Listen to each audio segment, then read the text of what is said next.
rupa-rupanya bukan menteri yang kita patut ubah. KPM itu sendiri patut dirombak. Seluruh sistem. Seluruh pegawai-pegawai ni perlu dirombak. Assalamualaikum dan salam sejahtera kepada semua penonton TV Per TV. Kita kembali dalam segmen Per TV Podcast.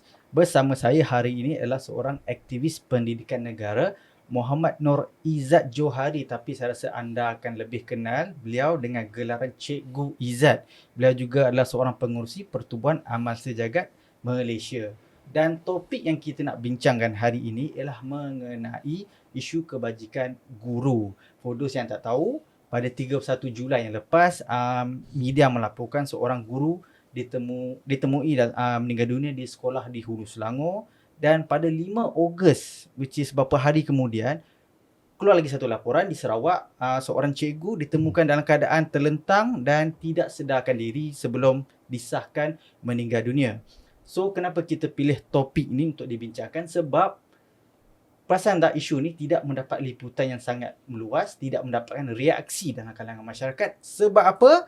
Sebab ada satu lagi isu yang sedang berlaku, iaitu isu melibatkan kematian seekor anjing. So inilah yang kita nak bincangkan.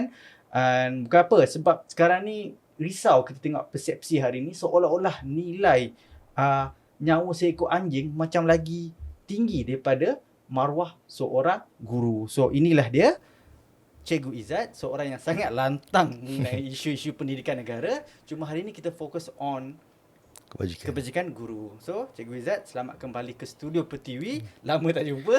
Terima kasih. Tak answer macam dulu. Aduh.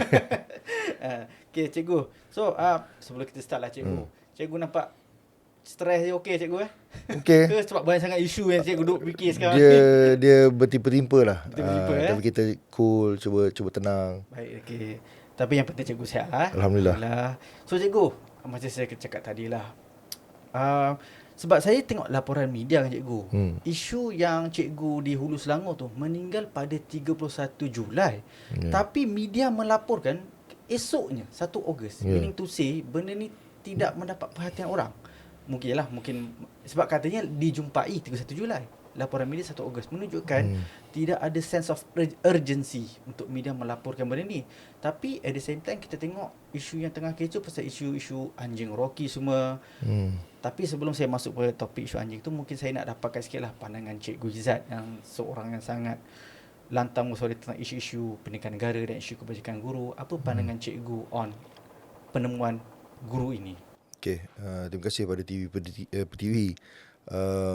Kita terus pergi ke topik lah. Saya nak komen lebih, rasanya kita sedia maklum dalam siasatan kes polis. Betul. Jadi kita serahkan pada pihak polis untuk meneliti kes ni. Cuma betul apa yang saudara cakap tadi tu, kenapa perlu ada delay dalam masa 24 jam? Kenapa berita tak keluar awal?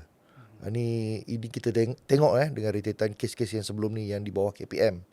Contoh kes Zara Karina. Kenapa lambat bertindak? Siapa pihak yang lambat bertindak tu? KPM, PPD, JPM. Ini semua pihak yang sama. Jadi bila berlaku kes kematian cikgu di Hulu Selangor ni hometown saya. Okay. Saya tinggal di Hulu yang baru. Jadi yang guru ni dia mengajar di sekolah Tamil di Kerling. Tak jauh lah, dalam kawasan yang sama.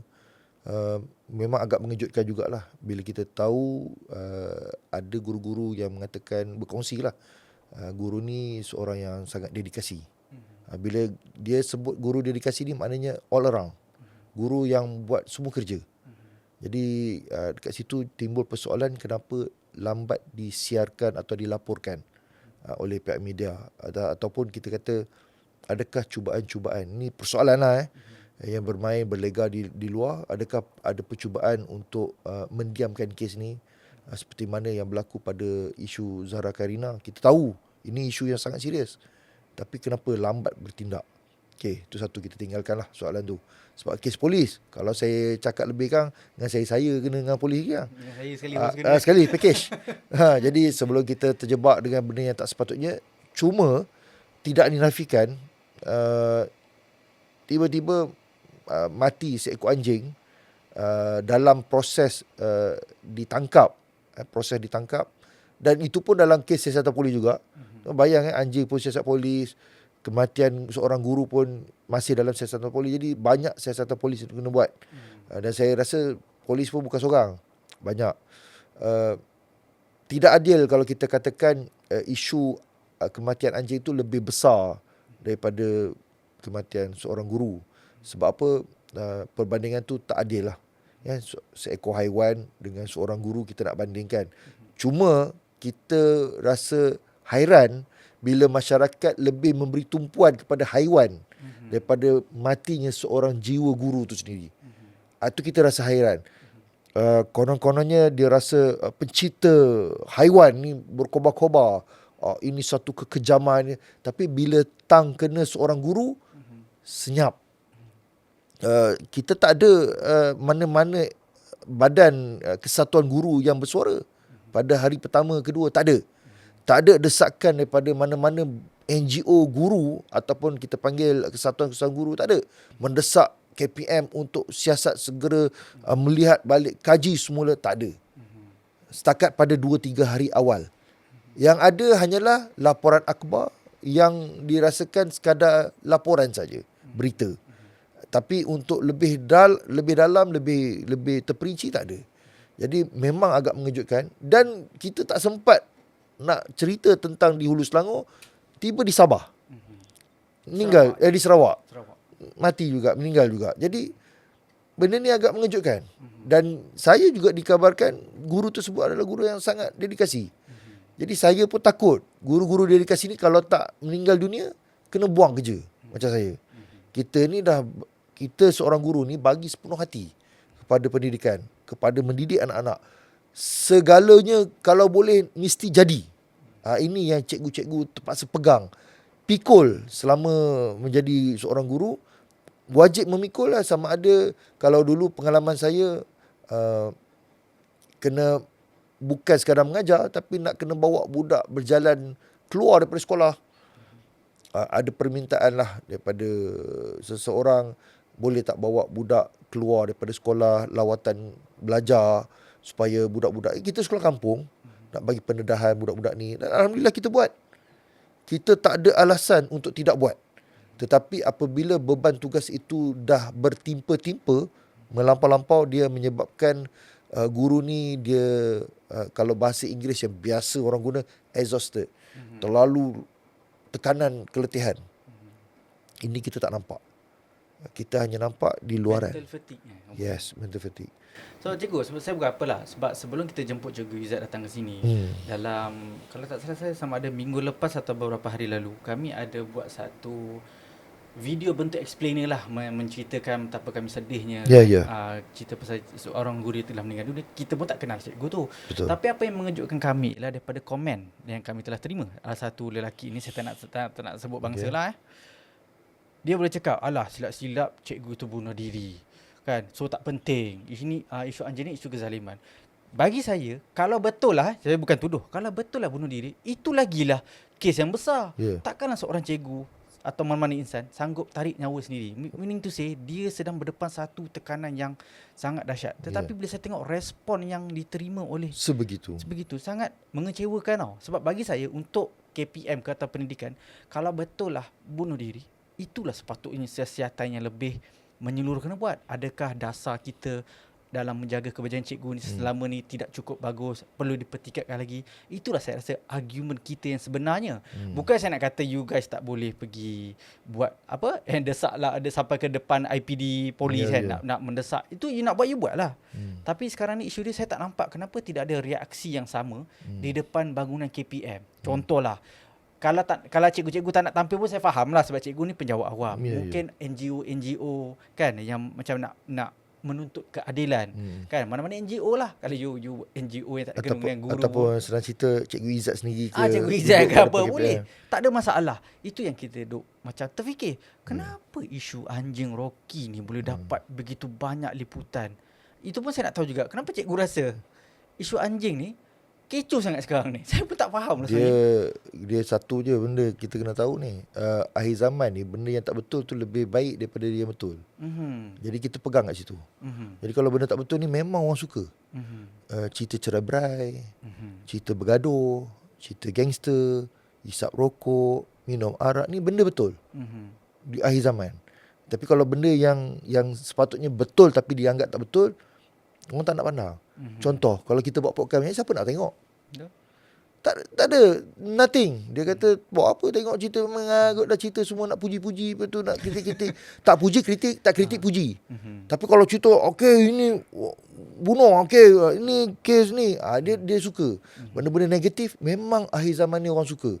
Tapi tak apa, kita ada tanggungjawab kita. Kita terus bagi tahu bahawa memang kita sahkan, KPM pun dah sahkan, memang ada beban tugas guru yang melampau-lampau.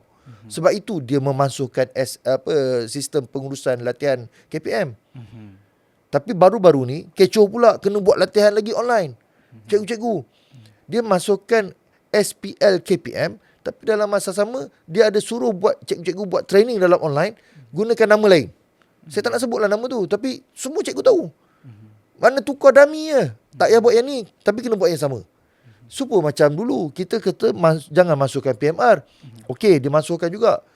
Lepas tu kita desak-desak dia wujudkan PT3. PT3 sama je dengan PMR. Last sekali tukar. Habis menteri yang mangkuk ayun ni masuk semua. Kita ingatkan bila dah masuk ni, menteri yang akan datang tu, saya ulang lagi sekali, bantulah betulkan balik keadaan. Tak nak pula ego. Tak nak betulkan. Jadi apa yang berlaku pada cikgu-cikgu, kita ni mengadap je. Cikgu-cikgu hanya menadah, terima dengan ayat saya yang menurut perintah. Dulu kita saya yang menjalankan amanah. Ini semua ayat mengarut. Ayat yang nak mengongkong guru-guru untuk mengajar, fokus pada anak murid. Jadi apa yang perlu kita buat? Kalau kata nak minta contohnya saya sebut nama NUTP. Tak ada. NUTP akhir ayat dia akan cakap kami hanya membela guru-guru yang menjadi ahli. Habis. Sama juga Kesatuan Melayu, Guru Melayu Barat. Kami hanya bela ahli saja. Ahli pun kalau datang nak claim ni, nak claim tu, nak cerita pasal naik gaji, grade gaji. Saya tak nafikan grade gaji penting. Memang sangat penting. Tetapi kebajikan guru itu keseluruhan lagi penting. Kalau katalah contoh, semua guru masuk NUTP. Contohlah sebab apa? Tiap-tiap bulan tolak duit. NUTP makin gah ni. Politik dalam NUTP macam mana? Ini semua kalau saya dedahkan, benda sama memburukkan lagi institusi pendidikan. Tapi benda ni kita nak ambil satu jalan yang terbaik. NUTP tak berbunyi.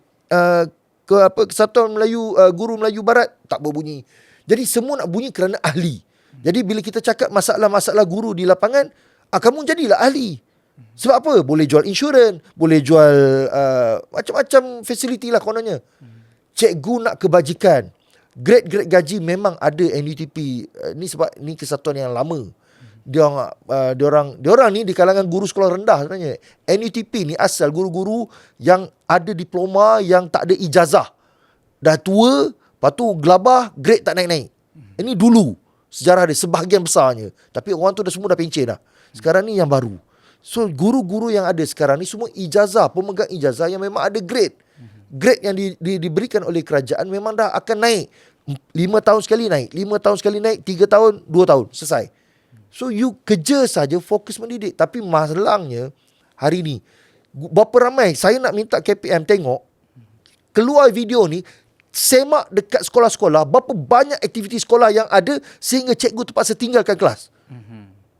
Banyak. Dan adakah kerana cikgu tu nak tinggalkan kelas? Tidak. Arahan yang menyebabkan cikgu tu terpaksa keluar, tinggalkan kelas. Jadi mak bapak kata cikgu tak masuk kelas. Cikgu salah. Mak bapak akan cakap, tanya murid anak dia, ada belajar apa? Oh, hari ni cikgu tak ada. Cikgu relief saja. Salah siapa? Salah cikgu. Nampak tak? Begitu indahnya KPM memberikan satu titik ataupun satu tanggungjawab sehingga cikgu yang dipersalahkan. Yalah, parent dia tak tahu birokrasi dalam jabatan ke kementerian. Parent tahu, tapi parent ni nak ambil mudah. Dia nak tengok siapa yang kena bertanggungjawab untuk anak saya. Cikgu, bukan menteri. Menteri tak tahu apa-apa. Pegang ayat saya tu. So, dia hanya tahu mengarah, dia hanya tahu memberi arahan, tunjuk. Dia tak pernah pun jadi cikgu. So cikgu, saya nak Ha. buat Cikgu Izzat, saya nak buat perbandingan sikit lah Ya. zaman Cikgu Izzat jadi guru dulu dengan sekarang. Ha. Mungkin sebelum ni dan sekarang, apa boleh dikatakan sebagai beban guru yang paling besar ya, kalau cikgu boleh kongsikan sedikit lah. Aktiviti luar, pengkeranian. Dua ini perkara yang sangat teruk. Contohnya sistem online kedatangan. Dia KPM kata dah boleh buat sistem online secara online. Tapi yang hard copy kena ada juga. So dia menambah ya. Gila babi apa buat kerja dua benda yang sama. Lepas tu dah lah kehadiran tu kita kena buat online offline. Lepas tu dengan sistem data lagi, pengurusan lagi, kita nak menilai murid pun offline kena buat, online kena buat, kena update. Buat rancangan mengajar, dulu kita menulis kita menulis tangan. Buku rancangan mengajar ni adalah satu benda yang paling besar dalam institusi pendidikan sekolah. Mana kalau tak ada buku ni atau buku rekod mengajar ni, bermakna guru ni tidak layak mengajar. Okey. Dulu kita manual. Tulis, kita merancang pada esoknya. Bila kita tulis ni, selepas habis sekolah, kita buat penilaian dan kita merancang pengajaran untuk esok. Okey. Sekarang teknologi. Memang KPM bagi buat semua online. Tapi kena print. Sama juga. Super. Kena print, kena tampal, kena apa. Ini semua kerja renyah. Sepatutnya tak payah ada print untuk cikgu.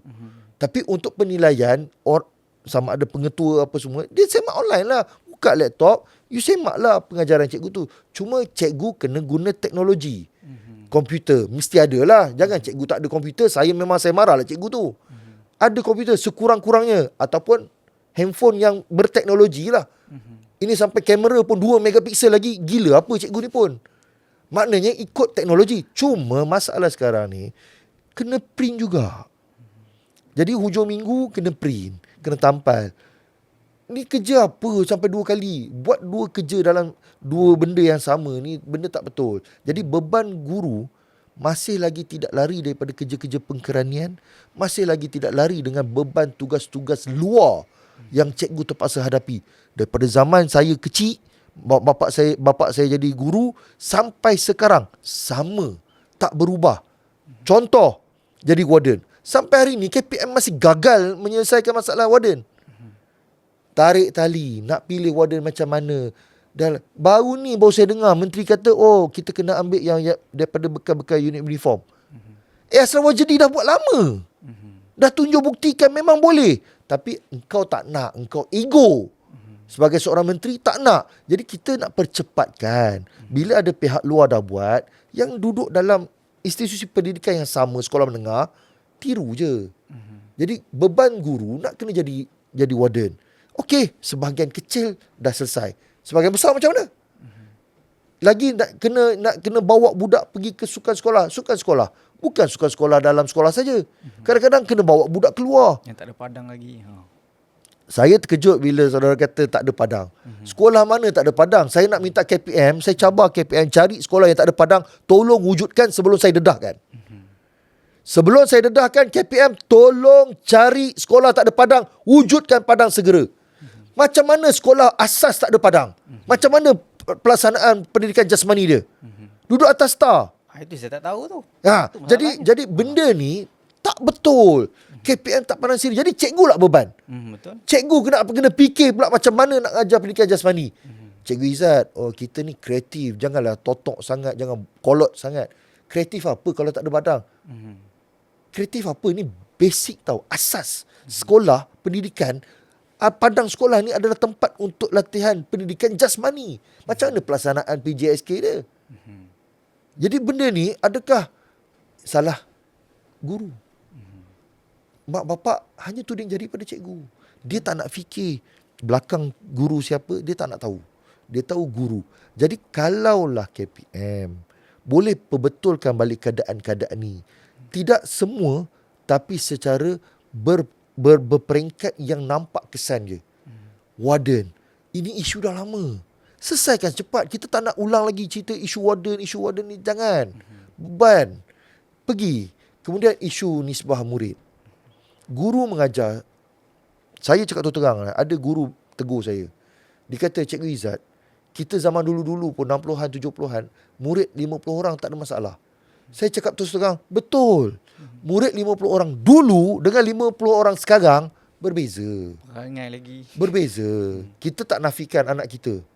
Ya, saya pun ada anak sekolah advance. Anak saya baru usia 5 tahun pun dah pandai buka password gadget. Cuba kalau tuan yang berumur 60-70 tahun sekarang, cuba setkan password, tukar daripada 4 digit ke 6 digit. Erti tak? Saya tak suruh buat benda lain. Umur yang 70, 60 yang dikata dulu 50 orang murid boleh mengajar, cuba awak tukar password daripada 4 digit kepada 6 digit. Handphone awak. Mampus nak buat. Itu pun kau tak erti buat. Jadi lain. Suasana sosial 50 tahun dulu, 20 tahun dulu lain. Letak 100 murid pun kita boleh handle. Sebab waktu itu guru tak banyak kerja.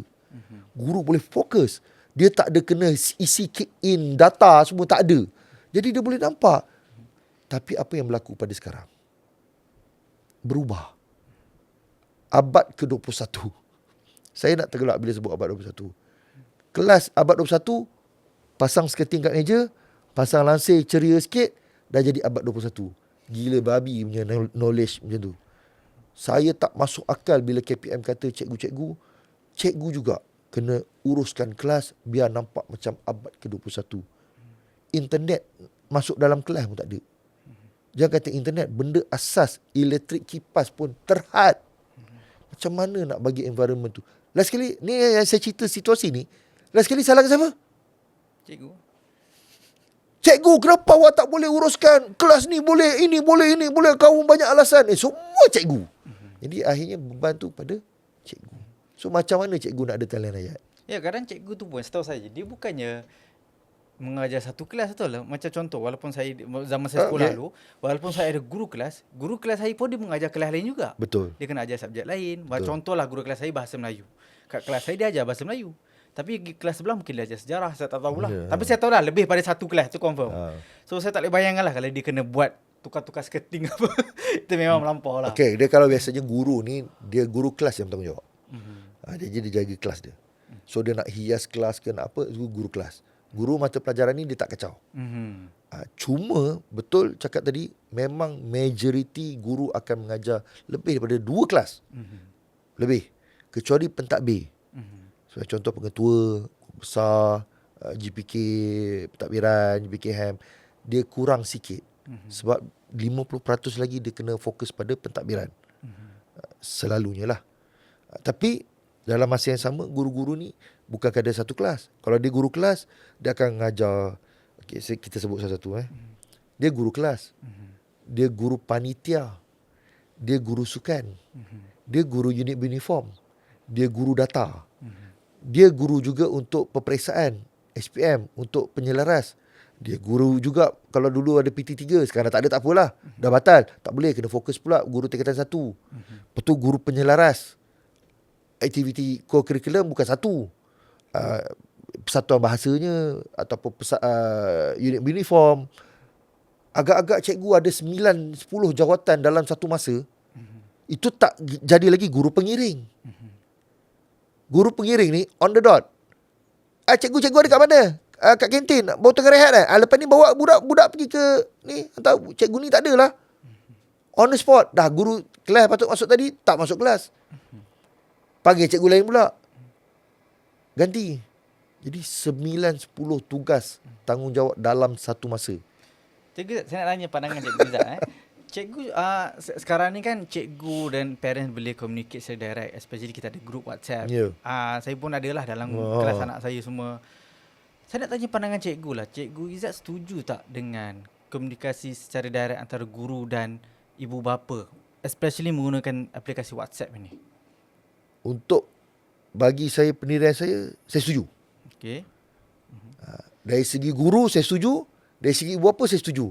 Tapi setuju untuk saya.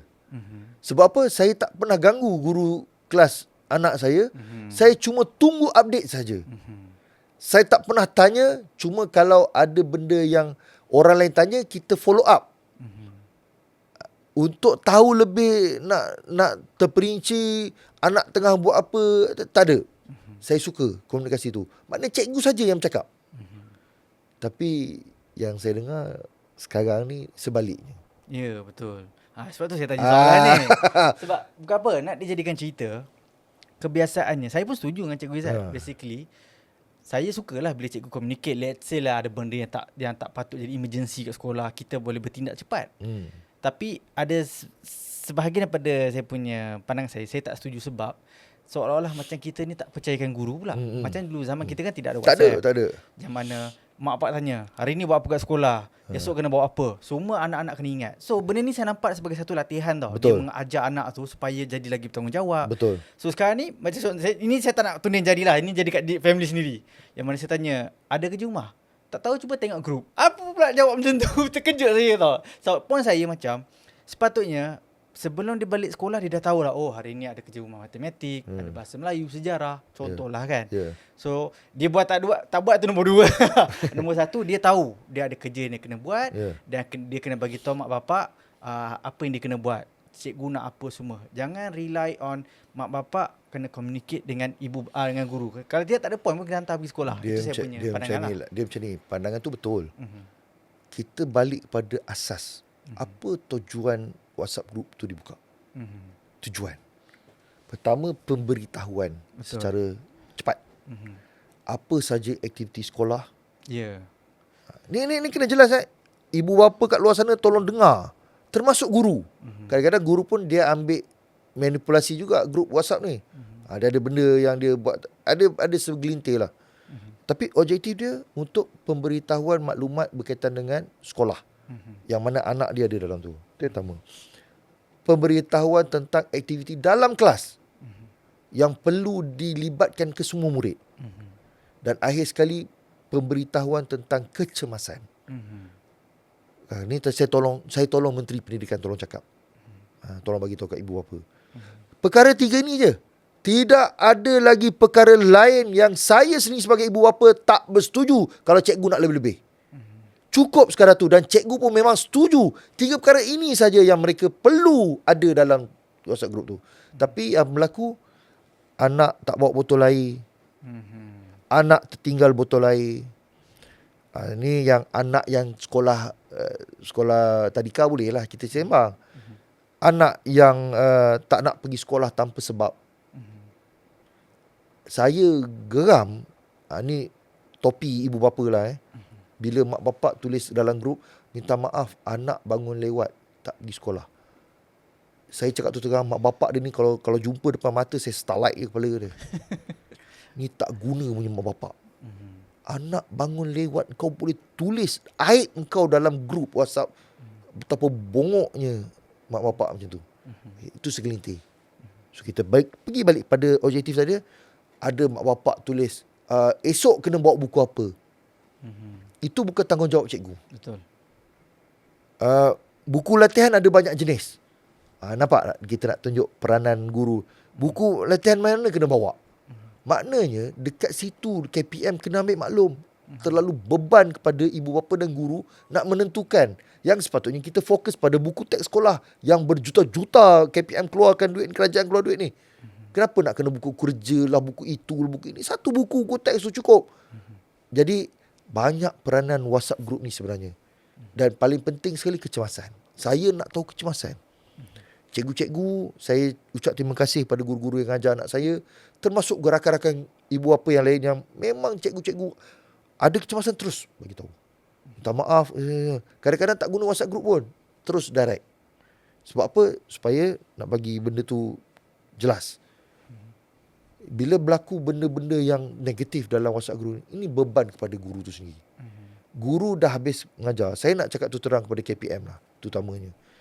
Habis pukul 5 paskat, sebenarnya guru ni habis kerja, bayang masuk sekolah pukul 7. 7, 8, 9, 10, 11, 12, 1, 2, 3, 4. Maksimum 8 jam, betul? Pukul 3. Guru yang balik pukul 3 ni, majoritinya normal. Maknanya dia biasa. Dia dapat menguruskan masa dengan baik. Tapi ada guru yang tak nak bawa balik kerja ke rumah. Dia ada. Dia maknanya dia dikasih. Saya tak nak cakap dia rajin ke tidak. Dia tak nak. Bermakna dia akan fokus betul-betul kerja tu di sekolah. Dia akan balik sampai pukul 5. Maknanya 10 jam dia di sekolah. Jadi WhatsApp group tu dengan harapan lepas pukul 5 dia cut off. KPM kena ambil maklum ini daripada segi psikologinya, majikan yang mengganggu selepas waktu kerja itu salah tau. Dari sudut perundangan tata kelola kerja ni. Penjawat awam ataupun buruh. Tak boleh. Atas pertimbangan saja guru tu nak balas atau tidak, dia punya hal. Kalau dia balas, guru pengetua atau guru besar pentadbir ni lega. Kalau dia tak balas, tak ada hak pentadbir nak marah. Nampak tak? Bergaduh pula guru dengan pentadbir. Nampak tak? Bijak tak KPM? Nak menyusahkan guru ni hanya bagi satu arahan je. Sebab yang melaksana ni hanya guru. Pentadbir pun penerima arahan untuk delegate kerja-kerja ni. Tapi kalau pentadbir pun dia tidak bertimbang rasa, malam pun dia mesej. Dengan harapan kalau dia mesej tu untuk kita baca kemudian, untuk esok pagi kita respon, tak apa.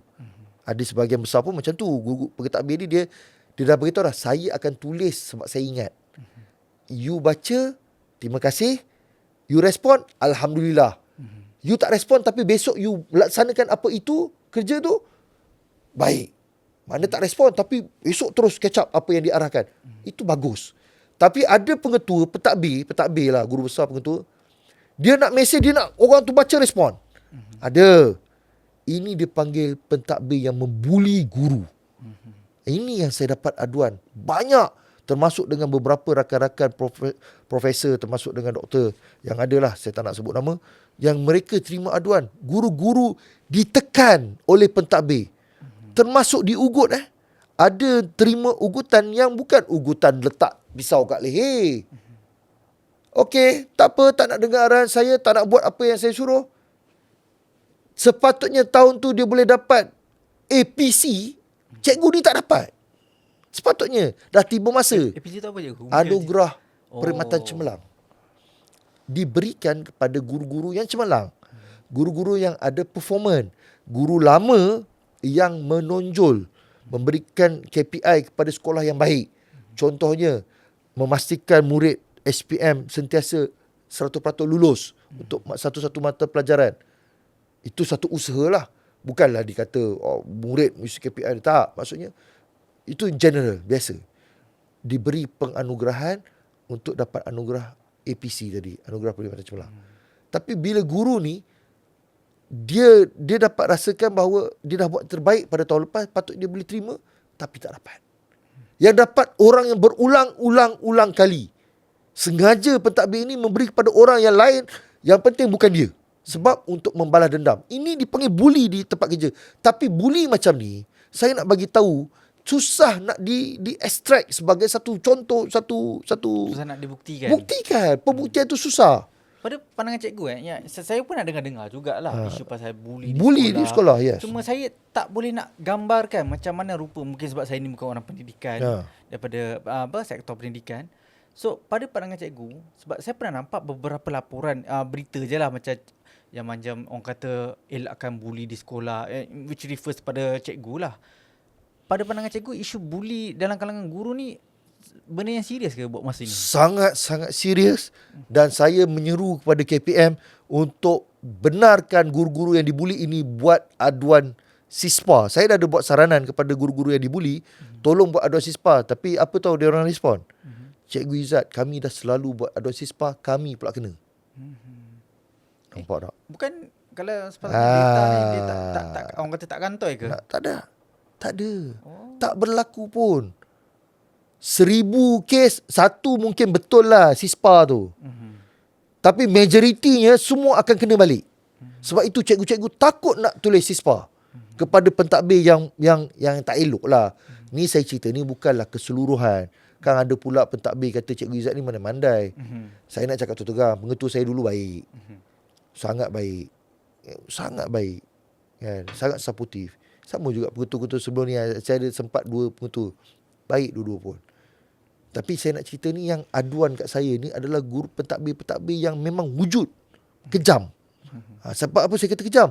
Ada sampai satu tahap, kerana dia nak jaga posisi sebagai pentadbir, KPM arahkan pentadbir ni, tukarkan guru ni, cadangkan tukar. Sebab nak ambil tindakan pada guru ni, kononnya komen kat media sosial.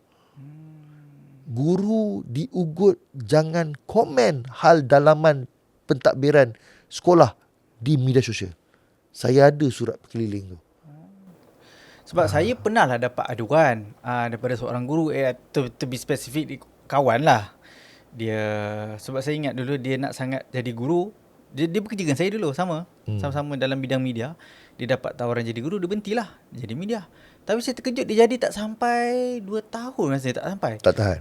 Dia tak tahan, dia resign, dia masuk ke company lama dia balik. Company yang buat macam kerja-kerja media jugalah. So saya tanya dia, bukan lama ke kau cuba nak jadi cikgu? Dia kata, lah tu dia cerita lah, tapi saya tak boleh nak mention sebab saya dah janji ada ini situasinya. Dia kata dia cakap pasal bully. Alah, saya tak ingat Alex, sebab mesejnya dah lama dah. Dia cerita kat saya, bukan 1-2 benda, banyak benda dia cerita.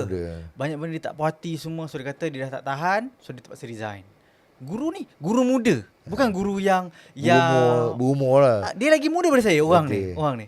So saya terkejut, teruk juga So dia minta tolong saya, tolonglah cerita pasal guru-guru ni. Tapi saya cakap kat dia, macam mana saya nak cerita, saya jadikan dia sebagai contoh lah. Macam mana saya nak jadikan sebagai laporan berita kalau you sebagai cikgu pun you tak nak tampil? Tak boleh. So dia kata dia takut.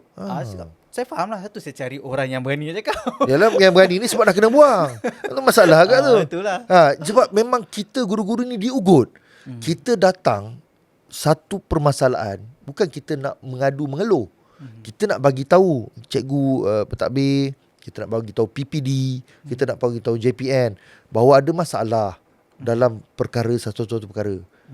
Kita datang dengan baik. Bak kata orang KPM ataupun orang-orang atas ni, dia kata ikut saluran kalau nak bagi aduan.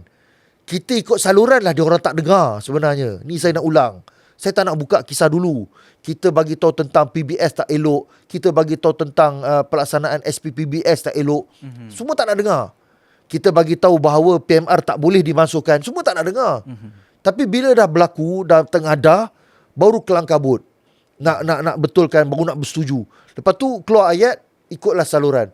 Saya cabar, kalau boleh KPM tutup sekejap arahan saya yang menurut perintah, saya boleh cakap terus terang, 480,000 guru yang ada dalam Malaysia ni, akan ada 400,000 aduan kepada KPM.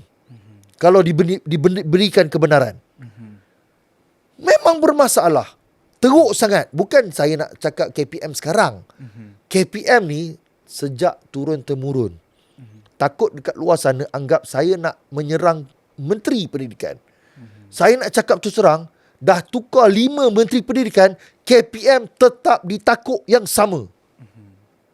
Maknanya bukan salah menteri dah sekarang ni. Formula salah menteri dah tak boleh pakai. Sebab menteri yang ada pun dah hancur sama macam yang dulu-dulu. Kejam sikit ayat saya kata menteri hancur. Sebab sama, tak melakukan perubahan, malah memberikan lagi, menyusahkan guru-guru. Tapi rupanya tukar menteri pun tak berubah. Baru saya dapat satu formula, rupa-rupanya bukan menteri yang kita patut ubah. KPM itu sendiri patut dirombak. Seluruh sistem. Seluruh pegawai-pegawai ni perlu dirombak. Baru dia ada akal. Dia nak tahu macam mana cikgu yang jadi. Sebab majoriti yang duduk KPM, DG 41, sekarang ni grade S berapa saya tak tahulah. Kalau di grade D 41, cikgu dekat D 41, kalau dekat sekolah, kongsi 6 orang, 8 orang guru tau meja. Duduk pakai kipas tau. Aircon ni baru ada je. Itu pun kena kumpul duit sendiri. 41 dekat kementerian, duduk meja bilik seorang tau. Oh ya. Grade yang sama. Grade yang sama. Layanan seperti macam langit dengan bumi. Ini KPM tak perasan. Saya pernah duduk di pejabat menteri. Rezeki saya, lepas saya kena buang, saya ditakdirkan dapat duduk sekejap di pejabat menteri. Saya kata, ya Allah ya Tuhanku, punya jauh beza orang yang duduk grade 41, grade 44 di kementerian, di pejabat-pejabat kerajaan dengan di sekolah. Grade 44, kalau di sekolah pun duduk sama level dengan budak geng-geng cikgu 41. Itu tak cerita 48 lagi. Dapatlah lebih sikit meja. Corner lot. Pun sama je, kipas yang sama ni. Naik 48, naik 52 barulah gagah sikit. Selalunya pentadbir lah, bilik seorang. Atau ketua jabatan. Jauh, cikgu-cikgu ni dilayan teruk. Itu pasal aircon, keselesaan guru tu sendiri. Tapi tak apa. Kat luar sana cakap Cikgu Izzat, kami tak kisah pun. Yang penting kami dapat mendidik anak-anak. Ini kekuatan guru. Okay, cikgu saya itu lebih kepada Ya. isu pentadbiran kan. Saya nak sambung pasal isu pasal WhatsApp group ke? bukan WhatsApp group tapi lebih kepada macam mana kata hubungan antara cikgu dan ibu bapa. Sebab saya terbaca dua hari lepas ada berita. Ini saya baca kan, guru ditampar pelajar guru tampar pelajar diarah bayar ganti rugi lebih 80,000. Tapi tak ringan. Dia gugur kan kes tu kan. Dia dah gugur lagi ni sebab ini saya just baca tuntutan saman sivil lah. Tapi saya bukan apa, saya bukan nak cerita pasal pasal topik ni. Saya nak menceritakan tentang ancaman guru sekarang ni. Saya cakap terang kan saya rasa zaman kalau saya sekolah, guru saya dulu macam-macam jenis saman akan keluar kalau ikutkan model hari model saya ni.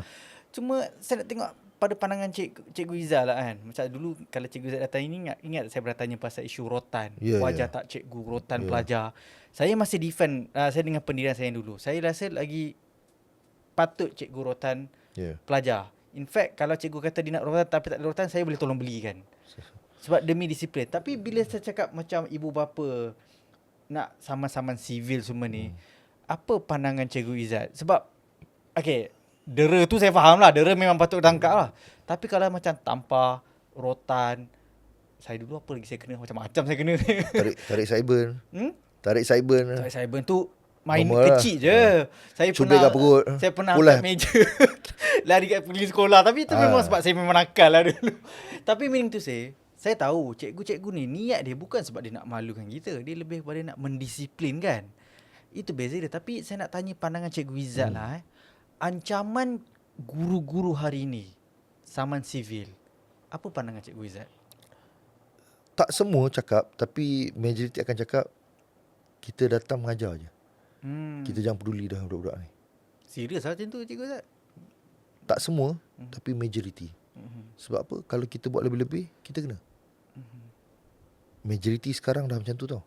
Guru-guru. Bukan lepas tangan, tapi dah tak akan ambil peduli dah bab disiplin pelajar. Disebabkan benda-benda macam ni. Kita nak rotan, saya nak tanyalah.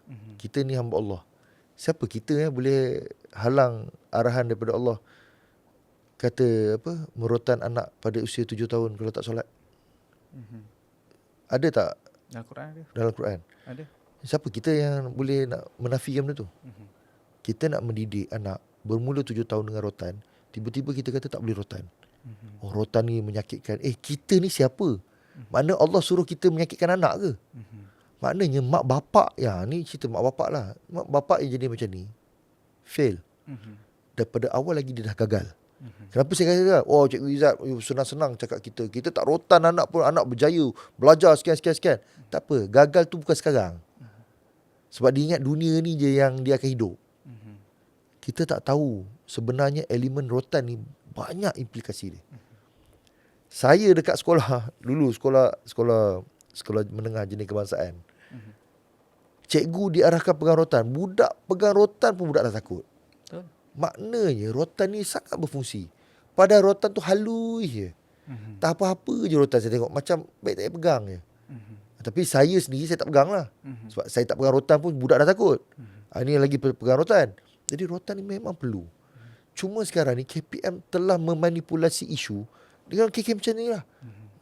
Cikgu dia macam ni lah. Ada segelintir cikgu yang mungkin kasar. Dia lempang budak. Saya sendiri pun, saya lempang 12 orang budak dulu. Harap-harap kalau dia tengok ni, dia dah jadi baik lah. Sebab apa? Kes merokok di sekolah. Saya lempang 12 orang. Waktu tu saya baru sebulan 2 je mengajar. Tapi apa kesan dia? Sekolah itu 2 tahun tak ada kes rokok. Selepas hasil daripada lempang tu. Tapi tak semua tu berkesan lah kepada sekolah lain pula. Tengok pada sekolah. Saya dapat aduan juga. Ada guru di sebelah selatan lah, negeri selatan, terima ancaman ugut bunuh di luar sekolah. Gara-gara dia termarah salah seorang anak murid dalam sekolah tu. Jadi dia ni hidup dalam ketakutan. Kalau KPM kata Cikgu Izzat siapa? Jangan tanyalah, berlambak-lambak yang datang mengadu aku ni, aku dah pening yang mana satu. Tapi mana kita ingat, kita cerita. Kita cuma cakap kat dia, jaga diri, cepat report polis kalau ada ancaman. Setakat ni saya masih percaya pada polis. Polis memang cepat bertindak. Yang tak betul ni sikit sangat. Terlalu sikit lah untuk saya nak kongsikan cerita. Tapi polis masih lagi terima cepat bertindak. Alhamdulillah. Jadi saya bagi tahu cikgu-cikgu ni, kalau ada ancaman luar, saya pun tak berani juga, saya kata. Pergi buat report polis. Segera buat covering report. Bagi tahu saya terima ancaman. Tapi cerita supaya apa-apa yang berlaku nanti, polis boleh tahu siapa kes budak ni. Selepas kejadian, contohnya saya bagi situasi, contohnya dia ambil tindakan pada seorang murid. Selepas dia ambil tindakan murid itu, dia menerima ancaman di luar. Maknanya kesinambungan ancaman tu ada. Jadi unsur-unsur tu ada. Jadi saya katakan cikgu tu cepat-cepat buat report polis. Dia pun dah tak mesej dengan saya pun takut juga, takut arwah ke. Tapi harapannya dengan baik lah. So sama juga, ibu bapa, guru. Sebab Hubungan. Sebab saya rasa boleh ni kelakar. Sebab rotan tu satu lah. Sebab saya dah jenam bukan sekolah menengah lagi, dah jenam. Cikgu ni dia tak rotan. Dia panggil roti bakar. Tahu tak dia pergi ke pelajar. And saya rasa boleh kata setiap bulan kena lah. Tapi kita tak rasa dendam. In fact, saya ingat lagi nama cikgu tu. Dia antara cikgu favourite saya. Sebab, yelah, kita macam saya cakap tadi, cikgu mana yang nak dera pelajar dia. Bila Sabtu Ahad, kalau tak ada aktiviti, dia ajak datang sekolah. Berkebun bersama. Memang bagus sangat tu. Bagus lah. Tapi kena roti bakar tu, maknanya kita buat salah lah. Roti bakar ada, rotan ada. Itu dia ajar saya sains. Satu lagi cikgu matematik ni. Dia ni pun, ini paling brutal lah kat sekolah saya ni tau. Dia punya garang, saya punya takut. 3 minggu berturut, bukan 3 minggu, 3 ujian berturut-turut di bawah dia. Kalau kan dia ada matematik 1 dengan matematik 2. Satu objektif, matematik 2 subjektif. Per 40. 3 ujian berturut-turut 40/40 saya dapat. 40/40 takut dia. Tapi lala UPSR tak dapat A pun. Tak, meaning to say, kadang-kadang, yelah saya faham ada mentality menakutkan pelajar. Tapi sebenarnya ada elemen bagus dia. Menakutkan ni bukan sebab dia nak suruh kita sembah dia. Menakutkan dia nak bagi tahu. Di luar sana ada satu struktur sistem undang-undang yang you kena ikut. You tak buat, apa yang kena kat sekolah ni itu hanya kecil je. Roti bakar, kalau betul-betul kalau kena dekat luar, setelah hukum gantung. Takkan nak sampai dah masuk penjara baru nak menyesal. So baik kena sekarang. Kan, paling tidak pun merah sikit lah. Itu biasa lah cikgu.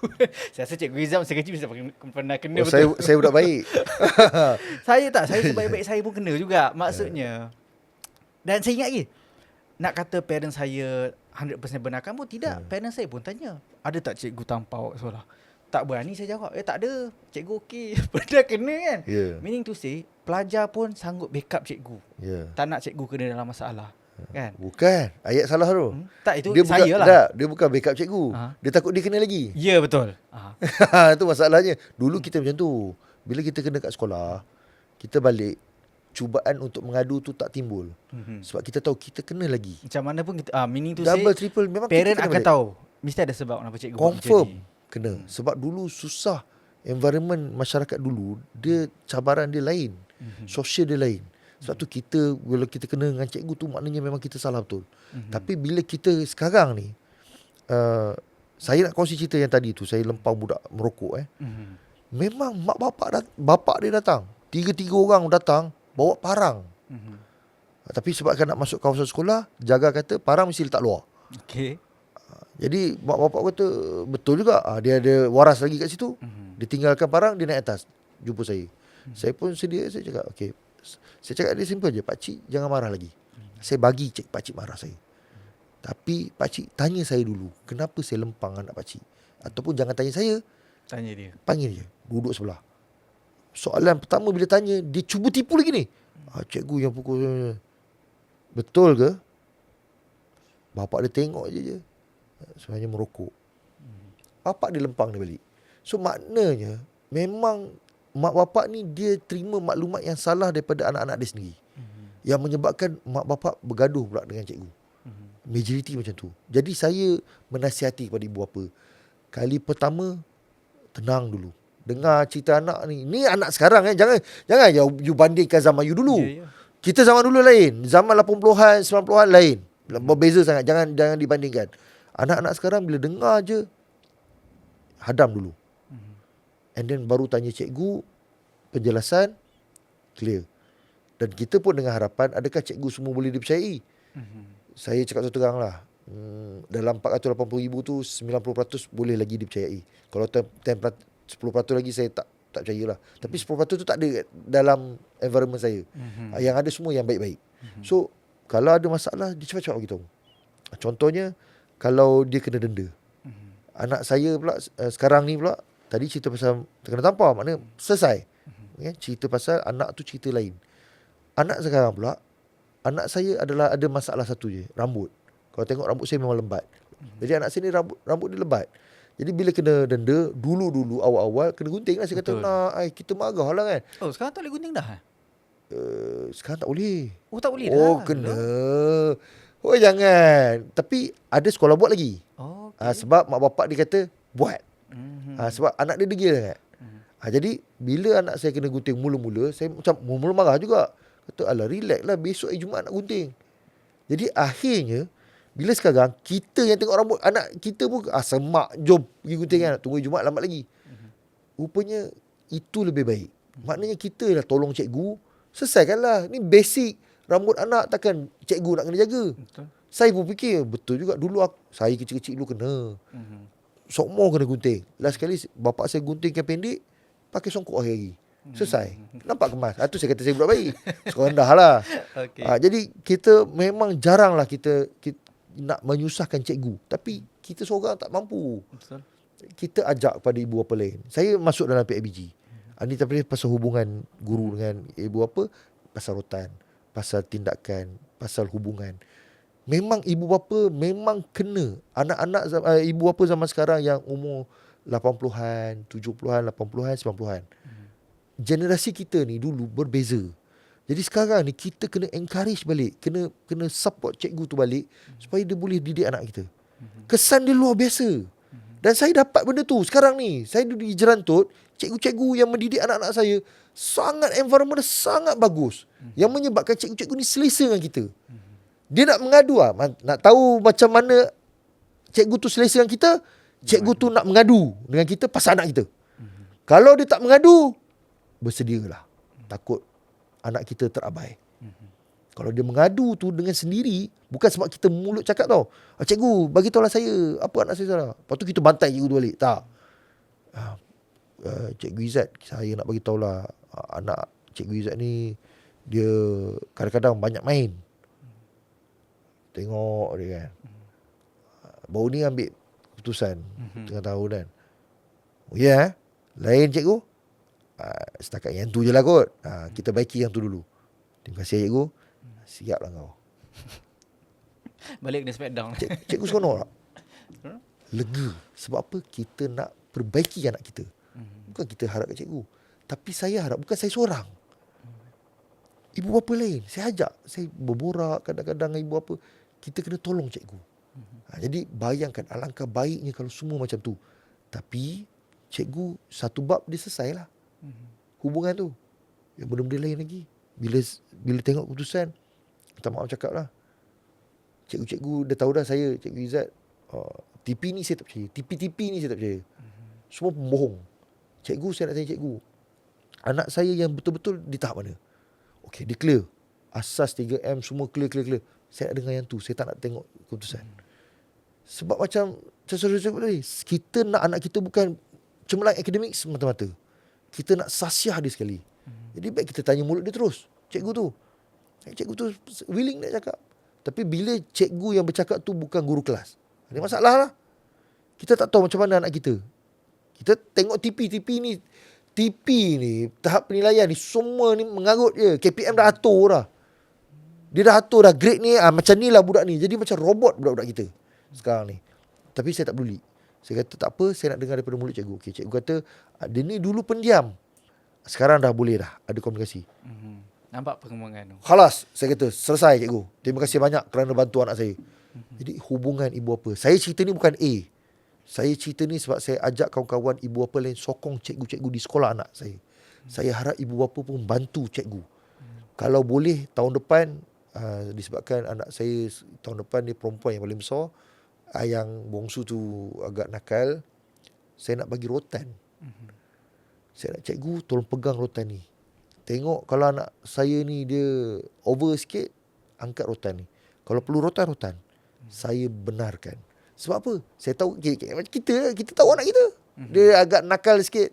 Tapi kalau sergah dia ikut. Jadi kita gunakan kaedah sergah tu supaya dia patuh. Untuk sementara waktu. Nanti dia dah faham, tak perlu rotan dah. Jadi kita nak ibu bapa macam tu. Bukan saya kata tak, saya buat. Sebab apa saya nak revolusi pendidikan ni, biar tak apalah saya kat jerantuk peruk ceruk jauh tu, supaya ibu bapa berkembang baik. Kalau dulu kat sekolah saya dulu nak datang PIBG tak ramai. Awal-awal dulu. Bila saya involve, saya masuk, saya kempen. Kita datang ni sokongan daripada cikgu untuk anak kita. Jadi kita datang dan akhirnya ibu bapa bersama. Aktiviti sekolah datang. Ibu bapa, dia kalau cikgu-cikgu libatkan bersama, insya-Allah ibu bapa akan bagi komitmen. Dan paling penting sekali, cikgu-cikgu hilang beban. Nak buat sukan sekolah, ibu bapa tolong. Ada ni yang KPM tak cakap. Cikgu sukan. Bila sukan sekolah, orang memang beban kepada cikgu nak menguruskan ni. Hilang dah PDP ni. Waktu belajar dah hilang dah. Sebab nak menguruskan sukan. Tapi bila ibu bapa datang, Diringankan beban tu. cikgu lega. Cikgu happy sangat. Sebab ibu bapa tolong. Jadi KPM, dia hanya kata, cikgu pandai-pandailah uruskan dengan ibu bapa. Tak boleh. Ini bukan tugas guru untuk nak buat benda ni. Kena kerjasama. Ya, cikgu, saya terpaksa potong ya. Sebab kita tinggal satu lagi soalan nak tanya. Baik. Masa pun tak banyak. Which is soalan yang besar jugalah. Kemasukan darjah 1 bagi umur 6 tahun. Saya nak tanya pandangan cikgu secara umum. Sebab saya tengok berapa bulan lepas ke 2 bulan lepas, Menteri ada jawablah sambutan yang sangat suram dalam kalangan ibu bapa. Ya. So, sebelum mungkin cikgu boleh kongsikan pandangan cikgu. Adakah cikgu setuju dengan langkah itu sebenarnya? Saya sejujurnya macam mana nak cakap, kita tak menolak pendidikan. Kembali pada asas kenapa nak diwujudkan darjah 1 pada umur 6 tahun. Sedangkan ni ayat kena bagi habis. Sedangkan prasekolah pun tidak mencukupi untuk anak-anak yang ada. Sebenarnya masalah yang timbul apabila prasekolah di sekolah itu sendiri tidak cukup untuk kemasukan anak-anak yang lain. Ini soalan pokok dia. Jadi untuk merealisasikan perkara ini, dia tak nak, KPM ni jangan ego lah. Patutnya perbanyakkan lagi prasekolah di sekolah tu sendiri. Makna objektif dia nak pendedahan awal kepada anak-anak di sekolah. Sebenarnya prasekolah ni terhad. Golongan yang pertama dapat untuk prasekolah hanyalah untuk golongan B40 saja. Pun tak cukup. Jadi macam mana KPM punya kajian, saya tak faham. Kalau dia kata keperluan untuk budak masuk darjah 1, akhirnya terbukti apabila tak cukup ramai yang daftar untuk anak. Jauh jurang dia. Dengan jumlah yang sepatutnya umur 6 tahun dengan orang yang daftar. Jadi saya tak faham KPM ni kaji tang mana. Atau kalau saya kejam sikit, siapa yang kaji ni? Bodoh sangat ke kajian yang kau buat ni? Teruk sangat ke? Sebab yang tak cukup prasekolah tu. Cikgu-cikgu prasekolah, kita ada pendidikan awal kanak-kanak di UPSI, di UKM, semua ada jurusan pendidikan awal kanak-kanak, ijazah, bukannya diploma. Jadi prasekolah ni penting. Sebab apa penting? Kalau KPM tak geti sangat, saya nak, kadang bukan nak maki, tapi teruk sangat pemikiran diorang ni. Pergi kat UPSI, tengok pendidikan awal kanak-kanak di sekolah dalam UPSI tu sendiri. Belajar. Duplicate. Takkan itu pun nak kena ajar. Susah sangat ke nak mengholistikkan pendidikan. Jadi darjah umur 6 tahun sepatutnya level prasekolah. Kalau naik darjah 1 sekalipun, cikgunya tak cukup. Saya dengar-dengar pakai ambil MyStep-nya program.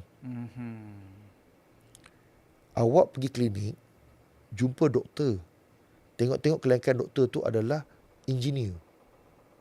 Awak nak ambil tak perkhidmatan doktor tu sendiri? Tak. Wak Imam kita demam pun, sihat demam kita tau. Kalau dapat tahu doktor tu bukan doktor. Ini kan cikgu. Oh tak apa, semua orang boleh mendidik. Ini semua fahaman Kalau dalam fahaman ni, fahaman Wahabi punya fahaman, tahu tak? Teruk, sesat. Mana pandai kau semua orang boleh mengajar. Mengajar ni boleh. Ambil buku sebiji, mengajar. Mendidik. Guru ni mendidik, bukan mengajar. Ataupun dia tulis perkataan tu biar penuh. Mengajar dan mendidik. Guru. Itu, dia kena ada dia punya falsafah dia. Dia kena belajar falsafah dia. Dia kena belajar pedagogi dia. Mana boleh suka-suka hati yang ambil celup-celup macam tu. Jadi, guru tak cukup. Saya tak cerita pasal infra lagi. Infrastruktur. Konon-kononnya nak guna. Tapi bagus juga bila situasi tertekan.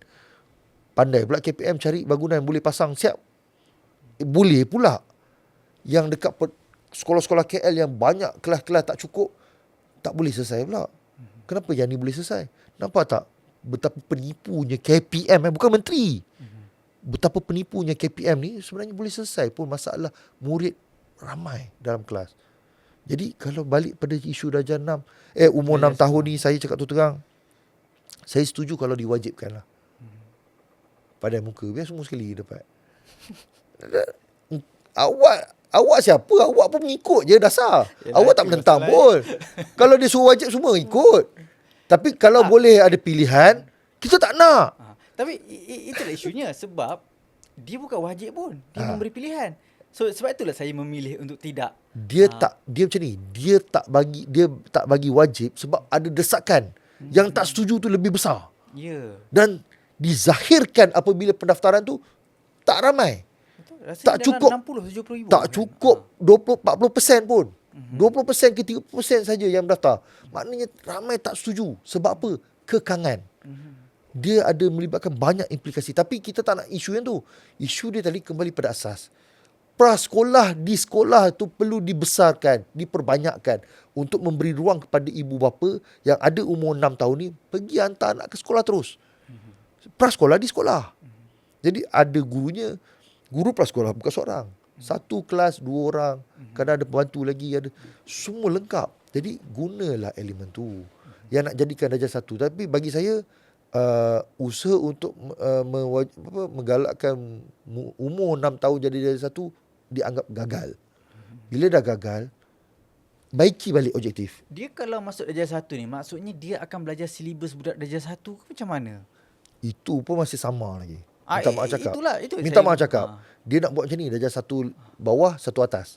Macam tingkatan 6 lah. Tingkatan 1, tingkatan 6 bawah, tingkatan 6 atas. Jadi darjah 1 bawah lah dia nak buat. 2 kali darjah 1. Lah. Tak. Nampak tak? Saya cakap terang lah. Pengkaji-pengkaji yang ada ni, bukan nak hina lah. Tapi tolong jangan jadi pak turut lah. Kaji yang dengan betul. Kaji dengan betul. Nak buat PhD yang doktor-doktor ni pun bukan senang. Jujurlah. Kajian dah banyak. Pergilah dekat UPSI tu. Minta kajian-kajian yang sedia ada. Adakah pendidikan awal kanak-kanak ini seawal 6 tahun ni boleh? Memang perlu. Pendidikan ni bermula, dia ada satu teori. Pendidikan awal kanak-kanak ini bermula ketika dia lahir. Semua orang tahu. Lahir je, itulah bermula pendidikan dia. Kita pun faham. Tapi pendidikan awal kanak-kanak untuk di sekolah mesti bermula berperingkat. Kita nak tengok negara luar sangat, janganlah sangat. Saya geram lah jadi cerita yang basic nisbah guru tak nak ikut. Yang benda mengarut alam ni nak ikut. Jadi panjang cerita nanti. Negara luar tu saya terfikir ada yang pro KPM ni lah jawab. Alah berkata 100 berapa puluh negara boleh buat darjah 1 6 tahun. Kenapa Malaysia tak boleh buat? Lepas tu ada orang komen. Habis tu 100 berapa puluh negara buat GST. Kenapa Malaysia tak buat? Kena tembak balik. Dah dia mengarut lah. Dia mengarut lah. Isu ni jadi mengarut lah. Kita banyak kajian. Saya ambil sikit masa sikit. Kita banyak profesor-profesor, doktor-doktor yang banyak kajian-kajiannya yang dah lulus Viva, dah jadi PhD pun. Ambil balik. Kaji balik. Kemaskini balik kajian tu. Dan laksana. Isu kita ni banyak sangat kajian tapi implementasi tak ada. Bukan tak ada, gagal. Kalau tak ada tu satu hal lah. Ini gagal. Bila implement gagal. Sebab apa? Teori banyak sangat. Jadi saya nak minta jasa baiklah profesor-profesor yang ada. Keluarkan you punya PhD yang berkaitan dengan permasalahan pendidikan, Tampil. keluarkan, tampillah. Dan kalau KPM tak nak ikut, jelaskan KPM tak nak ikut kajian yang saya buat. Maknanya tak berkesan lah. Macam mana dia boleh viva dengan keadaan PhD dia boleh diluluskan, kajian tu diluluskan tapi akhirnya tak boleh di-implement. Maknanya kajian ni penipu. Takkan macam tu. Saya tak adalah nak kata saya ni in-depth sangat macam Cikgu Izzat kan. Cikgu motun teori, praktikal semua. Saya hanya ambil satu conversation biasa je yang mana sebab saya punya circle ni banyak guru yang related dengan saya. Saya tak nak sebut nanti dia tahu. So dia cakap saya, dia hantar anak dia setuju dengan benda ni sebab dia dipaksa setuju. Dia juga seorang guru. Dia dipaksa. Dia kata dia kena hantar anak dia sebab nak menyokong inisiatif KPM. Saya tak nak judge dia. Saya cakap macam ni je. Okay, dia kena anak saya. So dia pun mengaku nak layan anak saya yang kedua ni memang penat. Laki aktif lari sini sana. Saya cakap kat dia, kau setuju benda ni, nanti kat sekolah nanti ada 40 orang perangai macam dia ni. Kau kena layan. Dengan sekarang ni pun dia dah komplain kat saya, penat, banyak kerja pengkeranian. Okay, semua benda tu you kena tambah lagi yang ni. 40 orang macam ni. Nak tak? Saya di sekolah rendah. Saya cakap dah muka dia punya muka tu priceless, memang saya tak boleh nak cakap lah. Saya cakap terang guru sekolah menengah belum tentu boleh mengajar di sekolah rendah. Betul. Betul. Sebab saya sekolah menengah, adik-adik saya sekolah rendah. Saya cakap terang cikgu sekolah rendah belum tentu boleh mengajar cikgu pra. Budak pra. Betul. Jadi mana diorang ni ada spesialis. Tak boleh cacah marbah. Jadi pegang kat situ KPM. Kalau tak pegang juga, bersedia dalam zaman kejatuhan pendidikan. Yelah, sebab saya cakap benda ni logik. Untuk melayan budak-budak ni, dia perlukan kesabaran yang sangat tinggi. Saya tahulah sebab anak saya kecil lagi. Memang kesabaran yang sangat tinggi. Saya boleh pergi jumpa menteri, interview semua tak ada masalah. Interview pengemis ke tak ada masalah. Nak melayan budak-budak kadang-kadang dia uji kita.